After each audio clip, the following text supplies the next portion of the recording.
దీపావళి అంటే దివ్వెల పండుగ. దసరాకు ఆది పరాశక్తిని ఆరాధిస్తే దీపావళికి మహాలక్ష్మిని పూజిస్తా. ఈ పండక్కే వచ్చేది ధన్తేరస్.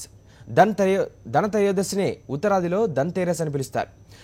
నగల షాపులకు పంట పండించే ధనత్రయోదశి బంగారు అమ్మకాలు ఎలా ఉంటాయనేది ఒకసారి చూద్దాం. సంపదకు మారుపేరు ధనలక్ష్మి. బంగారాన్ని లక్ష్మీదేవికి ప్రతిరూపంగా భావిస్తారు. కార్తీక మాసంలో పౌర్ణమి తర్వాత 13వ రోజు త్రయోదశి వస్తుంది. 5 రోజుల దీపావళి పండుగ ధనత్రయోదశితో ప్రారంభమవుతుంది. మంగళప్రదమైన ఈ రోజును ధనత్రయోదశిగా అభివర్ణిస్తారు. ఈ త్రయోదశి నాడు లక్ష్మీదేవి తమ ఇంటికి వస్తుందని హిందువుల విశ్వాసం. అందుకే ధన్తేరస్ నాడు కొంత బంగారాన్నైనా కొనుగోలు చేస్తారు.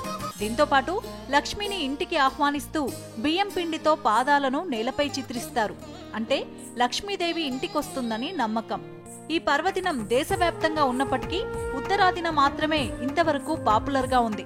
కానీ కొన్నేళ్లుగా దక్షిణ భారతంలో ధనత్రయోదశికి ప్రాధాన్యం ఏర్పడింది.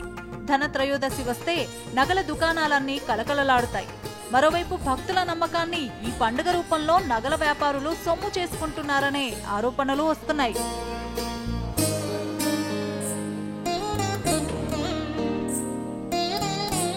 అయితే ఆర్థిక పరిస్థితులు బాగాలేకపోవడం, వాతావరణం కూడా అనుకూలించకపోవడం ఈసారి ధనత్రయోదశి అమ్మకాలపై కాస్త ప్రభావం చూపేలా ఉంది. అయితే ప్రధాని ప్రవేశపెట్టిన గోల్డ్ మానిటైజేషన్ స్కీమ్ల వలన అమ్మకాలు పెరుగుతాయనే ఆలోచనలో ఉన్నారు నగల వర్తకులు. ఈ సోమవారం నుంచి దీపావళి వరకు ధనత్రయోదశిగా జరుపుకుంటారు. సెంటిమెంట్ ఉండడం వలన కాసింతైనా బంగారం కొనేందుకు షాపులకు వెళుతుంటారు కస్టమర్లు.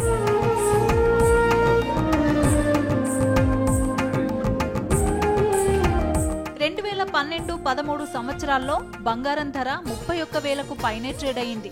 కానీ 2014లో ఇది 28,000కు తగ్గింది.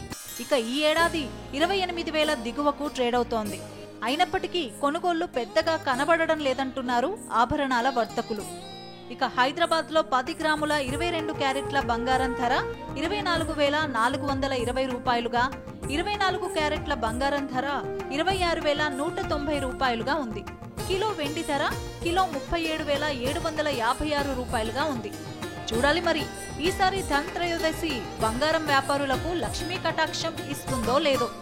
రాజ్ కుమార్, బిజినెస్ కరెస్పాండెంట్, సాక్షి న్యూస్, హైదరాబాద్.